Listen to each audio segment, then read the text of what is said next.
Welcome to our newest exhibition here at the Peoria Art Guild.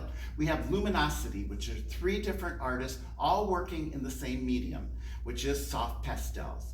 We have Tracey here. Why don't you introduce yourself and then we'll get on with the tour. Hi, I'm Tracey Morris. I'm an art instructor as well as artist, and I work pretty exclusively in pastels and have for about 20 plus years now. And I think the one thing, all of you have 3 distinct styles for sure, but your love for nature is obvious in each and every one of them. But we're going to start with your 2 here. And Jeff and I just love these, but we also thought they needed to go together. Mm-hmm. And we didn't do that very often in the show, but these seem to really be, I don't know, like almost in conversation with each other. They also, this is your style. This is stylized. We know this is Tracey. So why don't you explain, first of all, how you got involved with soft pastels and how do you initiate the first mark on the paper? Okay. Well, originally my background was doing pen and ink and very highly detailed drawing. And eventually I wanted to start adding color. And I tried oil paints and acrylic, and none of them really, I hated everything that I did. But pastel, since it can work as a drawing medium or a painting medium, it was that leap for me, it was that bridge. And so with my style, what kind of separates my pieces from more traditional pastels is that the past few years I've been working on a textured surface. So I actually create a textural surface before I start adding the pastel. And I think that is wonderful. The texture is, I don't know, it's really amazing how it makes it gives it a little bit of depth, really. And even though it is a 2-dimensional plane, but it is, and especially I think like in this one in particular, the sky, and even here though, the sky, it's just fluffy, it looks soft, it looks, early morning or something like that. And it just is wonderful. And you live in a very unique setting because you have how many acres? Well, we have 9 acres of woods, and then we have an additional 5 acres of prairie that we've turned into a pollinator. And so she has nothing but nature all around her, and she's got lots of windows. We had the benefit of going to her studio in her home, and I think that you see trees every other minute, literally. Yes. Look, out of any of the places that you go in your house, it's all about that.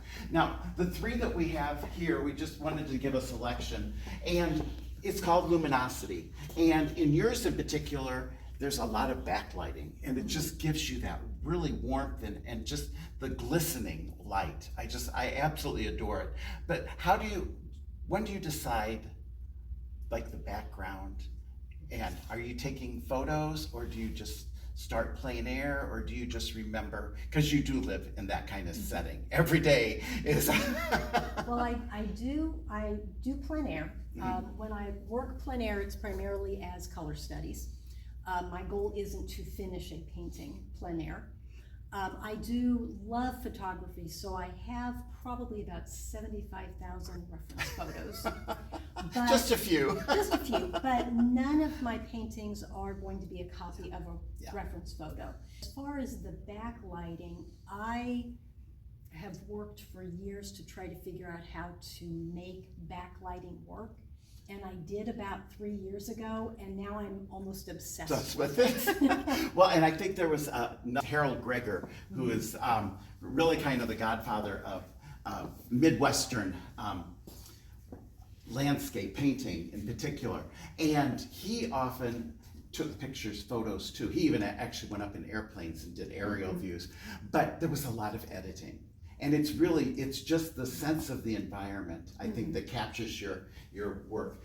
These next 3 that we have here are very large, especially for pastels. And I know people will wonder, how long does it take you to do, especially the larger ones? For one of my paintings, some of them, for a smaller one, I might be able to do it in 6 to 8 hours. But I have some paintings that have taken 6 months. It very much depends on if I have figured out how to do what I want to do. For the example of this one actually is featured in the fall edition of Pastel Journal. And there's a 5-page article about how this was created. From reference photo to the thumbnail sketches to figure out the composition, creating the textural surface, to actually doing the painting. So the larger ones, are going to take several weeks. Do you work on more than one at a time? Sometimes yes, and sometimes no. Just depending on the situation. Yes. I wish people would visit. You need to look at the water, because here is where the texture makes it just sparkle. And it really works so well there. That's really what I want people to do. I want them to come up and get nose to nose with it and see all the stuff that's going on. I particularly love this one. This was almost monochromatic. And that's pretty rare for any of you here in the show, because it is all about color and the power of color. But this one, there is just such a serenity to it. And it really, and again though, I think this one, you didn't hide any of your strokes that you put down originally on the paper at all. You could see every bit of energy that you built up the surface with. And I think it really is, and again, this is another example. Now this one though, I see less, in the water in particular, there's less blending and more about mark making. Yes. And when do you decide that that's the route you're gonna take, or? I blend very, very seldom, because I like the energy and I like the purity of the color of the pastels. If you actually blend, like using your fingers to blend, it really tamps down the brilliance of pastel. And so if I do any blending, it's very subtle, and it's if I just want an area to really calm down and be quiet, or push back into the distance. Cool, cool. We're gonna come over here, because you and Mandy did do a couple of seascapes and beach scenes, so to speak. And this one, I love Dancing with My Shadow. Are you Jonathan Seagull? And you have a gull in here. But no, these again, there's this restive kind of approach that you just wish you were on that beach, listening to the soft lapping of the waves and all of that. Where did you do this one? And this one was from last year. My husband and I went to Maine, and so we were walking along a beachy, sandy area, which is hard to find in Maine since it's so rocky. But for all of my paintings, I really want that sense of serenity and calmness. I kind of need it for myself. And you get it. But anybody who looks at this will find out you're not so much dancing with yourself, so it is with the shadows and everything, but that you really want to put your toes in the sand and just relax.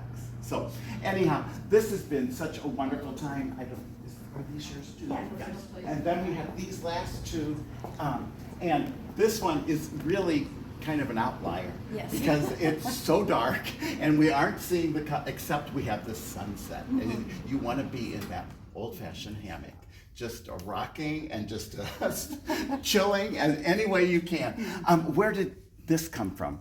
This was also from our Maine trip, and this was actually in the background of the cabin that we were renting. And so I would get up every morning before sunrise and just wait for the light. Cool, it's beautiful. And this is too, there's something about a waterfall, no matter how big or small it is, that just kind of, it's amazing. And we just love to see that, the fall. And this one is Mother. What does the title have to do with?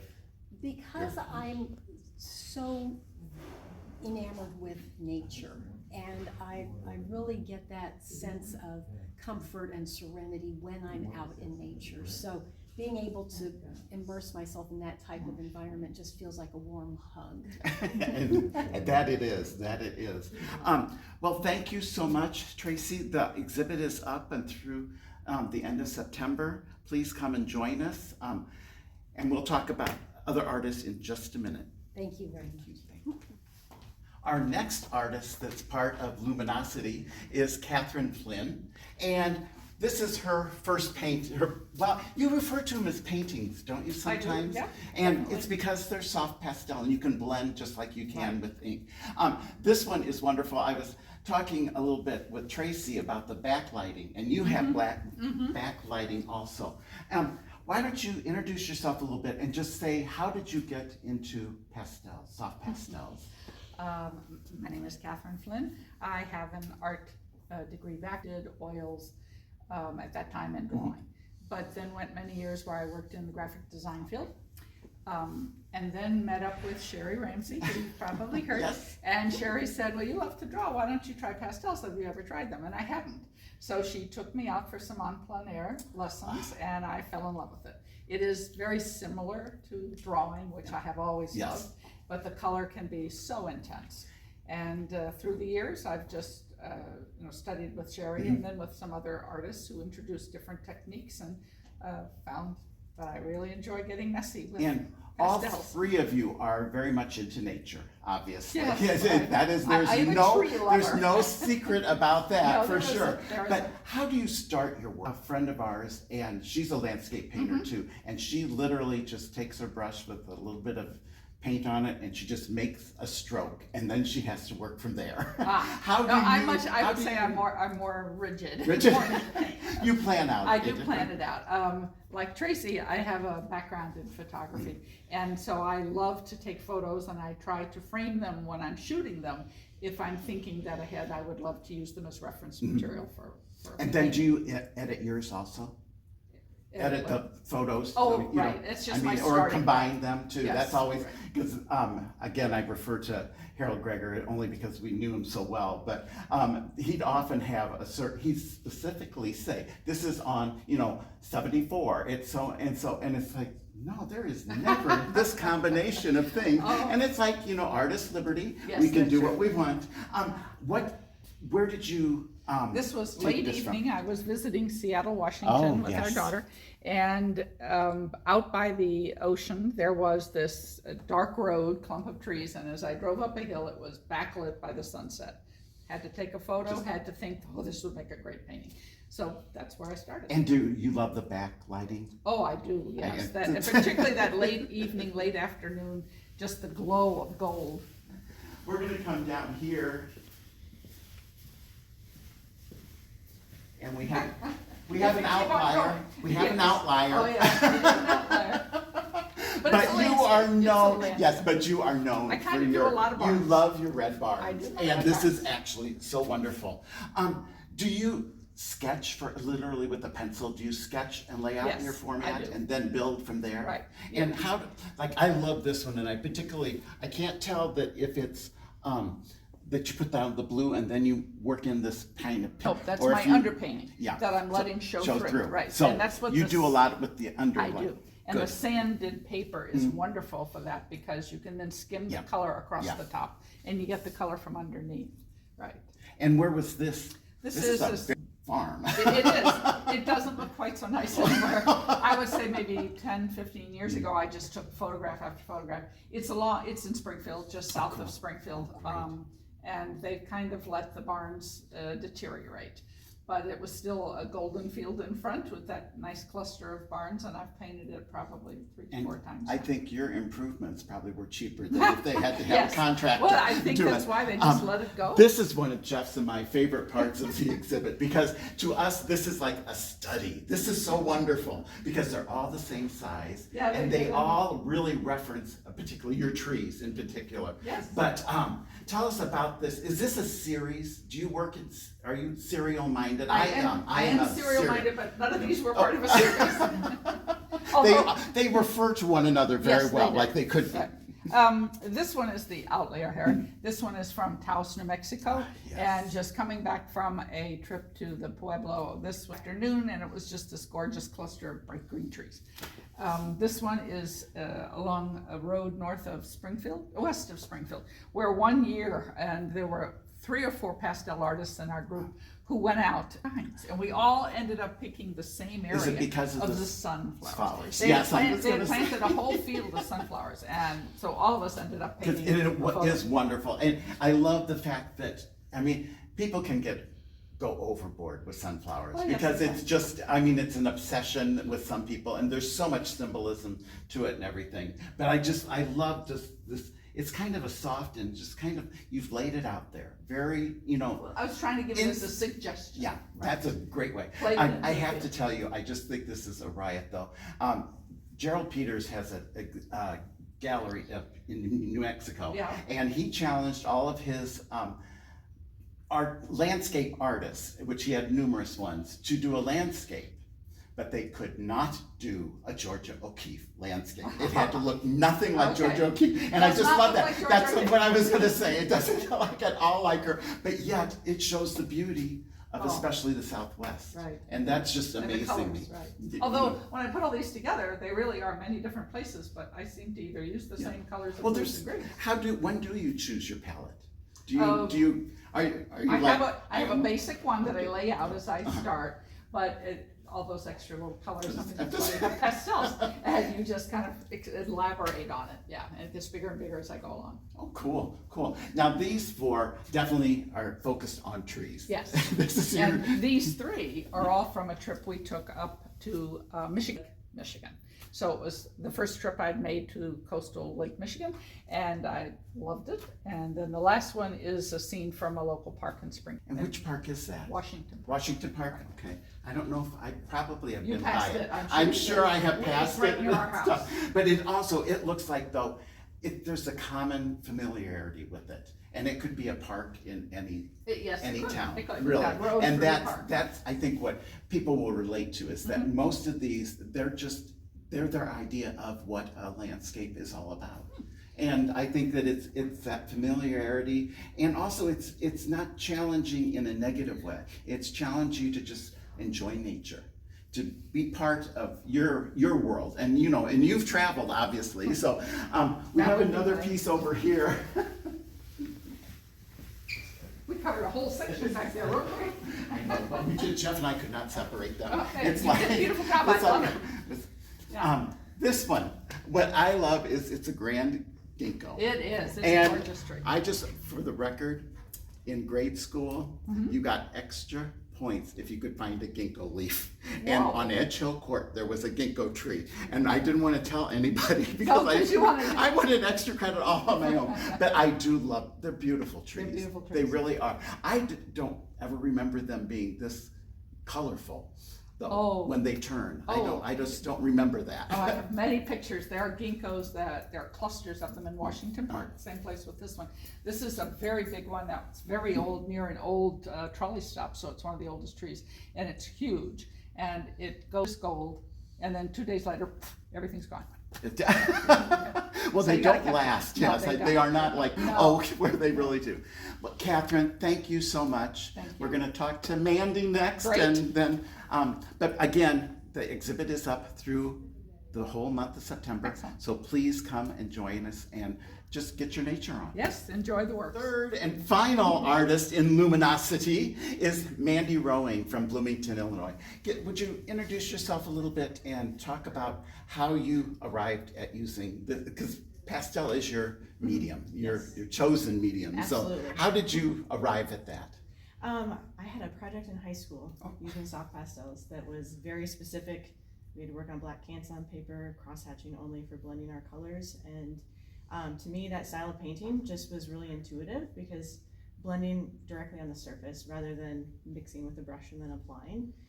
Drawing's always been a strong point for me, and so that style of painting just really gelled for me. Well, and it worked. And is it because rather than paint, which takes a while to dry, no matter if you're using the acrylic or oil, but you can get the same things almost immediately. You can Oh, yeah, blend there's- and you can, you can see, okay, is this the right way? Is this which way I want to go? We have a wonderful little beach scene here, and then we also have, where did these take place, I guess? This one is Outer Banks, North Carolina, Salvo in particular. And the other two are Cocoa Beach, Indian Harbor Beach, Florida, Oh, that they're area. well, and So- what you do quite a few seascapes or Yes. riverscapes Yes. kind of things. What attracts you to them? Obviously, this is the sky, and in particular, and the reflection is just like unbelievable. Well, I love being at the ocean. It's just very soothing, calming, but it's also very energizing at the same time, and just love the feeling that I have when I'm there. And so I've painted a lot of ocean water, but kind of didn't even really realize it, but I kind of drawn to the water even in the landscape. Yeah. If there's a stream or a pond, that's But what those I'm are- gonna find and paint, so. Well, they are so wonderful. Now we go from the warmth of a beach to kind of cold. yes, And so- this is a wonderful one. For full disclosure, this was in our members show before. No, Wasn't a different one. a different one? Well, it's very much like this. What I like with this one is how you've raked the light. For your luminosity is like, we are going to show you the brightest, and the reflection on white, the snow, is just amazing. Well, thank you. All the colors that are to be found in snow. So yeah, still water is just frozen, right? Yep, really? This is was a snowbank in Downs, Illinois. And the one that was in the show, I took the reference photos on the same day. It was just a different spot in Downs. And yeah, just love the colors, the lighting on this, and there is no white used in it at all. It's got I did an underpainting with the more vibrant kind of pinky purples that you see there, and then layered up on that. And do you have two different palettes that you lay out when you decide, I'm going to do a winter scene, or I'm going to do, Oh, I have lots of palettes. So I keep everything all together sorted by color and value, and then pull out what I think I'm gonna need. You always pull out more, right? more than- Eventually, once you have so many paintings going, you have to clean up and put Yeah. things back where they came from. You can find them again. But every once in a while, you need just that little touch of like purple or something that just completes the color scheme. Purple is something that I put in everything. It's my answer to everything. Now these are very small, but yet they're very good. I love, again, another winter scene. But then we have, and is this a study for, I mean, it seems to be the same place, but one is obviously earlier in the day than the other, or something Actually, like that. it's done from the same reference. It's just that I wanted to illustrate how if you underpaint with a different color, it's going to affect the entire mood of the piece. Yes, and it does. Yeah. Not that it's, both of them have the same kind of piece about them. They don't, it's not, but it just, this one, I guess because of the luminosity, literally the white there on is this a lake, I take it?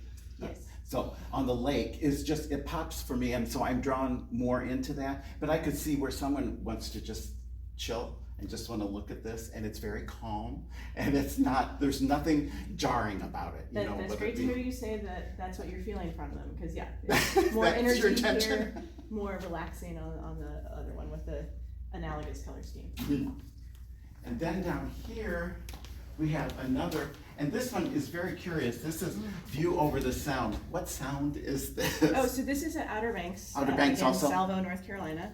I painted this from, I think, the second or third floor of the beach house we were renting. Just really love the feel of it. We always would go on the sound side because you get great sunsets that way too. So And what time of year did you go? September. September, so about this time. Yeah. Wonderful, wonderful. And this one is where, along the creek, but what creek, or what did, This is in were you really Arizona. hiking? Yes. Yeah, okay, yes, good. this I is just in- wondered. This is Sabino Canyon in Arizona. Oh, wow. Yeah. Oh, how wonderful. Yeah, so this is one that was done from a reference photo rather than, I prefer to paint plein air. So I'm always, when I'm at the beach, I always paint, and I take a lot of reference video for my beach work. But yeah, this one, we were hiking and I did not have supplies, so it was reference Well, and I photo think only. though, when you're doing something like hiking, at least you're capturing that moment. And you'll remember, oh, I know why I wanted to do this, Absolutely, yeah. because sometimes if you don't, or even if you make just a quick sketch, you lose a lot of the atmosphere, I think, and what really caught your eye or made you feel something. Yeah, that was I always really want to quite. paint places I've been and had a connection to. And these two, obviously, you were at the shore again. Yeah. The perfect afternoon. Because that one, so I painted that one from some reference video of our last trip to Florida, and I had spent the morning painting on the beach, and then the afternoon boogie boarding with my family and walking along the shoreline, and It was a perfect afternoon. And is this the same beach? It is a different trip down there. Oh, but a yes. different trip though. Yes. I thought maybe it was This the piece same. is a fantastic example of why painting on location is so important. I did a small 5x7 plein air when I was there, and my favorite thing about this is the green on the horizon line. Yes, It was just yes. vibrating. It's hard to see. I don't know, Angela, if you can get close enough, but there is just this hint of this. I don't know what. It's just a hint. gorgeous, You don't and know anything about It was, but- so I had my painting, and then I also took some reference photos, and when I got back to the studio to do the large, the camera doesn't pick that up at all. Yeah, no, it So doesn't. you just Unfortunately, miss so much if you don't paint from life. But don't you think this is called summer memories? Don't you think the more times that you create, and even going to the same spot or the same area, don't you think that there is artistic memory? You know, sort of like, you know, people, they understand without having to change anything. This is what I really love about this spot, and I'm not going to lose that ever. Yeah, it's, you know? it's the same kind of feeling when you return to the same place and try to capture that in the paintings, no matter what year it happens to be. That's fantastic. Well, these are our 3 artists in Luminosity. We will be, the show will be up until the end of September. Please come and join us. We are now open Tuesday through Friday from 9 a.m. to 4:30, and then Saturday 9 to 2. Thank you.